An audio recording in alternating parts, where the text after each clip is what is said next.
அதிகாரம் 5.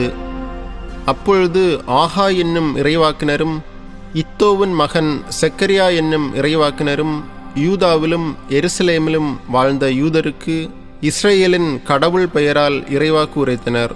அப்போது செயல்தியேலின் மகன் செருபாபேலும் யோசதாக்கின் மகன் இயேசுவாவும் முன்வந்து எருசலேமில் உள்ள கடவுளின் கோயிலை மீண்டும் கட்டி எழுப்பத் தொடங்கினர். கடவுளின் இறைவாக்கினர் அவர்களோடு இருந்து உதவி செய்தனர். அக்காலத்தில் பேராற்றின் அக்கறை பகுதிக்கு ஆளுநராக இருந்த தத்னாய் என்பவரும் செத்தர்போசனாய் என்பவரும் அவர்களை சார்ந்தவர்களும் அவர்களிடம் வந்து, இக்கோவிலை கட்டி எழுப்பவும் இம்மதில்களை கட்டி முடிக்கவும் உங்களுக்கு உத்தரவு கொடுத்தவர் யார் என்று வினவினார்கள். மேலும் அவர்கள், இக்கட்டடத்தை கட்டுவோர் யார் யார் என்று வினவினார்கள். கடவுளின் கருணை கண் யூத மூப்பர்கள் மேல் இருந்ததால் இச்செய்தி தாரியுவை சென்றடையும் வரை அவர்களால் அதை தடுத்து நிறுத்த இயலவில்லை. எனவே அவர்கள் தாரியுவுக்கு இதை பற்றி ஒரு மடல் அனுப்பினார்கள்.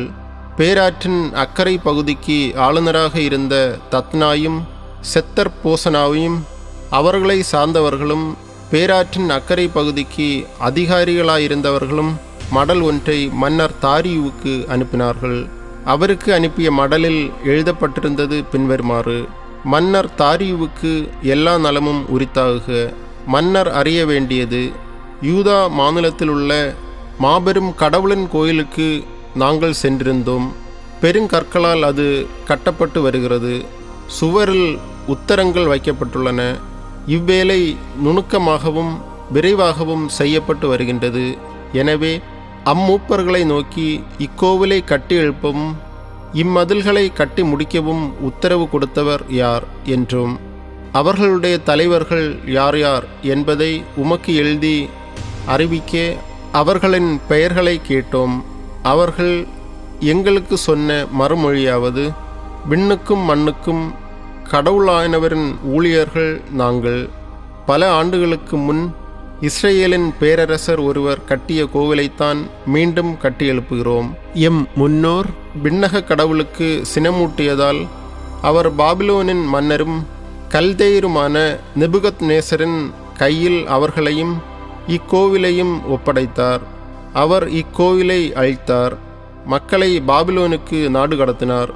ஆனால் பாபிலோன் மன்னர் சைரசு தம் ஆட்சியின் 1ஆம் ஆண்டில் கடவுளின் இக்கோயிலை கட்ட ஆணையிட்டார். மேலும் நெபுகத்நேசர் எருசலேமில் உள்ள திருக்கோவிலிலிருந்து பாபிலோன் கோவிலுக்கு கொண்டு வந்த ஆண்டவரின் இல்லத்து பொன் வெள்ளி பாத்திரங்களை மன்னர் சைரசு பாபிலோன் கோவிலில் இருந்து எடுத்தார். ஆளுநராக தாம் நியமித்த சேஸ்பட்சர் என்பவரிடம் அவற்றை ஒப்படைத்தார்.